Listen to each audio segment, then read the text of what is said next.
Everyone, welcome to the channel Wright Brothers 24 and welcome to this series of vocab hunt series number 7। तो आज हम लोग number 7 class करने जा रहे हैं, जिसमें कि हम लोग 5 वोकेबलरी 5 इडियम्स हमेशा की तरह रोज़ की तरह सीख रहे हैं और डेली वीडियो आपको 9 से 10 के बीच में सुबह मॉर्निंग में मिल जा रही है। तो मेरी आपसे रिक्वेस्ट है कि वीडियो को डेली देखिए और खूब सारा हमें प्यार दीजिए, सब्सक्राइब करिए चैनल को, ज़्यादा से ज़्यादा लोगों को शेयर करिए, जितने भी आपके फ्रेंड्स हैं उन सबको शेयर करिए और बताइए कि एक्चुअल में कितना बेनिफिट आपको भी हो रहा है। और मेरी एक हम्बल रिक्वेस्ट है आप लोगों से कि इसको डेली का डेली कॉपी में नोट करिए और रिवाइज करते रहिए, क्योंकि जितना ज़्यादा रिवीजन होगा उतना ज़्यादा आपको लॉन्ग टर्म तक याद रहेगा। तो चलिए स्टार्ट करते हैं। आज का पहला वोकैबुलरी बहुत ही प्यारा है, जो कि आज का सबसे पहला वर्ड है पैनेजिरिक। एक नाउन की तरह काम करता है और इसका मीनिंग होता है किसी की प्रशंसा करना, यानी किसी की प्रशंसा में कोई स्पीच, कोई राइटिंग या कोई पोएम या कुछ भी ऐसा लिखना। जैसे कि आपको इमेज में लियोनार्डो डी कैप्रियो दिखाई दे रहे हैं, जो कि प्रशंसा कर रहे हैं कि उन्हें ऑस्कर कितनी मेहनत के बाद मिला है, अपने ही बारे में प्रशंसा कर रहे हैं। ठीक है, तो इसका सिनोनिम हो जाएगा कॉम्प्लीमेंट्री हो जाएगा और दूसरा वर्ड है हमारा यूलॉजी। ठीक है, कॉम्प्लीमेंट्री हो जाएगा और यूलॉजी हो जाएगा। यूलॉजी का भी मतलब क्या होता है, किसी की प्रशंसा में शब्द लिखना, अच्छी बातें लिखना। ठीक है, और जैसे इसका हिंदी में देख लीजिएगा मिसप्रिंट हो गया है, उसका मतलब प्रचंड नहीं होता है, इसको सही कर लीजिएगा, मिसप्रिंट हो गया है गलती से। ठीक है, हो जाएगा वहाँ पे स्तुति पाठ हो सकता है, या कह सकते हो सराहना करना, हिंदी में आप बोल सकते हो। ठीक है, अब इसका हम लोग एंटोनिम देखते हैं। तो एंटोनिम हो जाएगा कि किसी को हो जाएगा अनकॉम्प्लीमेंट्री और क्रिटिसाइज करना। ठीक है, तो ये इसके सिनोनिम और एंटोनिम हो जाएंगे। चलिए नेक्स्ट वर्ड देखते हैं। नेक्स्ट वर्ड है बहुत ही रसीला वर्ड है हमारा। ठीक है, सक्यूलेंट। सक्यूलेंट का मतलब होता है रसीला, यानी टेस्टी, डिलीशियस, रशी। ठीक है, जैसे कि आप कटरीना कैफ को देख रहे होंगे कि कैसे इनके हाथ से रस टपक रहा है। ठीक है, ज़्यादा भाव में नहीं बहना है, आपको एग्जाम्पल समझना है और वोकैबुलरी याद करना है। ठीक है, कहीं और नहीं जाना है। ठीक है, चलिए तो सिनोनिम्स देखते हैं। सिनोनिम हो जाएगा डिलीशियस या जूसी। ठीक है, और एंटोनिम्स हो जाएगा उस। ठीक है, चलिए तो नेक्स्ट वर्ड देखते हैं। नेक्स्ट वर्ड है हमारा कॉन्ग्रीगेशन। कॉन्ग्रीगेशन एक कलेक्टिव नाउन की तरह काम करता है, जिसका मतलब होता है समूह। अब वो समूह बेसिकली किसका होता है, जैसे कि साधु संत महात्मा हो गए, प्रीस्ट हो गए, उनके गैदरिंग को या उनके समूह को ही क्या बोला जाता है, कॉन्ग्रीगेशन। जैसे कि आप लोगों को पता है कुंभ मेला में बहुत ज़्यादा भारी मात्रा में कॉन्ग्रीगेशन होता है। ठीक है, बहुत ही ज़्यादा भारी मात्रा में, जो कि आपने 2019 के कुंभ में देखा होगा। ठीक है, चलिए अब इसका सिनोनिम देखते हैं। असेंबली हो सकता है, गैदरिंग हो सकता है। एंटोनिम हो जाएगा डिस्पर्जन या सॉलिट्यूड। सॉलिट्यूड का मतलब क्या होता है, अकेला। ठीक है, और डिस्पर्जन का मतलब फैलना हो जाएगा। ठीक है, चलिए तो नेक्स्ट हम लोग वर्ड देखते हैं। नेक्स्ट वर्ड है तारीख पे तारीख, तारीख पे तारीख, जज साहब कितनी तारीखें और मिलेंगी। चलिए तो मैं ये सिर्फ और सिर्फ आपको इसलिए करके दिखाया ताकि आपको चीज़ें याद रहें। बिल्कुल सही, प्रोक्रेस्टिनेशन होता है या प्रोक्रेस्टिनेट होता है। प्रोक्रेस्टिनेशन अगर बोलेंगे तो वो नाउन हो जाएगा और ये वर्ब है। ठीक है, प्रोक्रेस्टिनेट का मतलब होता है डिले, मतलब तारीख पे तारीख यानी बहुत ज़्यादा डिले होना। ठीक है, जो कि आपको पता है कि हमारे कोर्ट्स में और हमारे हाई कोर्ट, सुप्रीम कोर्ट के ऑर्डर्स में या डिसीजंस में जो डिले होते हैं उसी की बात कर रहा है।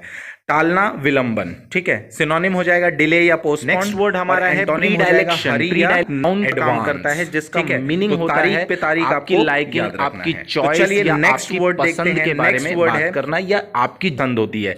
जैसे कि आपको पता है कि अभी लॉकडाउन का टाइम चल रहा है और कई लोगों की पसंद आर्ट हो सकता है, जो कि मैंने इस एग्जाम्पल में दिया है। कई लोगों का म्यूजिक हो सकता है। तो इस समय वो बेस्ट टाइम है कि आप अपनी हॉबीज, आप अपनी लाइकिंग या आप अपनी प्रीडायलेशंस को फॉलो कर सकते हैं और उसमें टाइम स्पेंड कर सकते हैं। तो झुकाव या पक्ष होना। ठीक है, और सिनोनिम हो जाएगा लाइकिंग या प्रेफरेंस। ठीक है, और एंटोनिम हो जाएगा डिसलाइक या डिसइंक्लिनेशन। ठीक है, यानी डिसलाइक करना या डिसइंक्लिनेशन का मतलब होता है किसी तरफ झुकाव ना होना।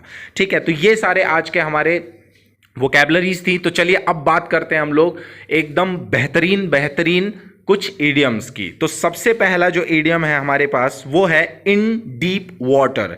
इन डीप वाटर का मतलब होता है किसी का ट्रबल में होना, किसी का किसी डिफिकल्ट सिचुएशन में होना, यानी मुसीबत में होना। जैसे कि ये आदमी आपको दिख रहा है कि कैसे बेचारा गया तो था नहाने, लेकिन कैसे इसको शार्क ने घेर लिया है और ये एक इन डीप वाटर सिचुएशन में फंस चुका है। ये तो इन डीप वाटर हो गया। अब नेक्स्ट हम लोग देखते हैं, नेक्स्ट है ब्रिंग डाउन द हाउस।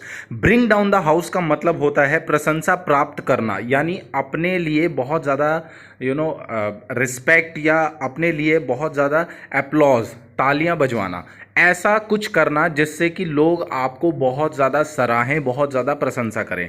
जैसे कि पिंक मूवी में जो अमिताभ बच्चन की एक्टिंग थी वो प्रशंसनीय थी, ठीक है। वो ऐसी एक्टिंग थी जिसको देखकर एकदम ऑडियंस को मजा आ गया था, ठीक है। तो उसी को क्या बोलते हैं, ब्रिंग डाउन द हाउस। मतलब आप कुछ ऐसा काम करिए अपनी लाइफ में ताकि ब्रिंग डाउन द हाउस हो जाए, मतलब जो लोग आपके बीच में हो, जो लोग आपको देखें वो एकदम प्रशंसा के मतलब भर जाए, प्रशंसा कर करके थके ना, ठीक है।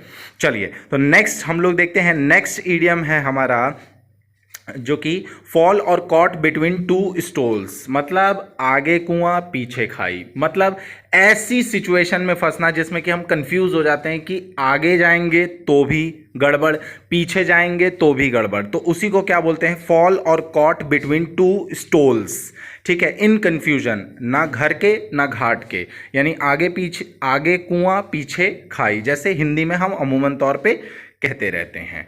तो चलिए नेक्स्ट देखते हैं, नेक्स्ट है हमारा ब्रेन ड्रेन। बहुत ही इंपॉर्टेंट है, बहुत ज़्यादा इंपॉर्टेंट है, इंडिया के लिए तो बहुत ज़्यादा इंपॉर्टेंट है। ब्रेन ड्रेन का मतलब होता है कि जो लोग हायर एजुकेशन के लिए, मतलब इंडियन सिटीजन्स जो हायर एजुकेशन के लिए भारत छोड़कर दूसरे देशों में चले जाते हैं और वहीं के जिंदगी भर के लिए हो जाते हैं, उसी को क्या बोला जाता है, ब्रेन ड्रेन, यानी प्रतिभा पलायन। यानी जो प्रतिभाशील लोग हैं वो कहीं ना कहीं भारत से मूव करके बाहर चले जाते हैं। जैसे कि आपको पता ही होगा कि नासा के बारे में, कि नासा में आज भी 36% जो साइंटिस्ट हैं वो इंडियन साइंटिस्ट हैं। कारण क्या है, उनको ऐसा लगता है कि इंडिया में वो प्लेटफॉर्म नहीं है कि वो अपने नॉलेज को पूरी तरीके से एक्सप्लोर कर पाएँ, तो इसीलिए वो वहाँ चले जाते हैं। तो ऐसी सिचुएशन को या इस दिक्कत को क्या बोला जाता है, ब्रेन ड्रेन। तो चलिए नेक्स्ट हम लोग इडियम देखते हैं, नेक्स्ट इडियम है to carry off the bell. To carry off the bell का मतलब होता है टू सक्सीड या सक्सेस प्राप्त करना, सफल होना। जैसे कि आपको दिख रहा होगा, फेल से सक्सेस की तरफ जाना, यानी सक्सेस प्राप्त करना, तो उसी को बोलते हैं to carry off the bell, ठीक है। तो ये आज के हमारे 5 इडियम्स थे और 5 वोकैबुलरी थी जो कि आपको अच्छे से समझ में आई होंगी। होपफुली रोज इसको लिखकर अपनी कॉपी में देखते रहिए, एक पूरा नोट्स बनाइए ताकि प्रॉपर तरीके से आप इसको एग्जाम टाइम में रिवाइज कर सकें।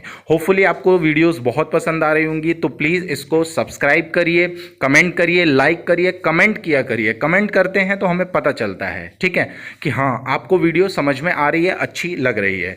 तो चलिए मिलते हैं हम लोग नेक्स्ट हमारे सेशन में, और प्लीज़ टेलीग्राम चैनल फॉलो करना ना भूलें ताकि जो भी आपको PDF की अपडेट्स हैं वहाँ पर मिलती रहेंगी। Okay, thank you, good bye.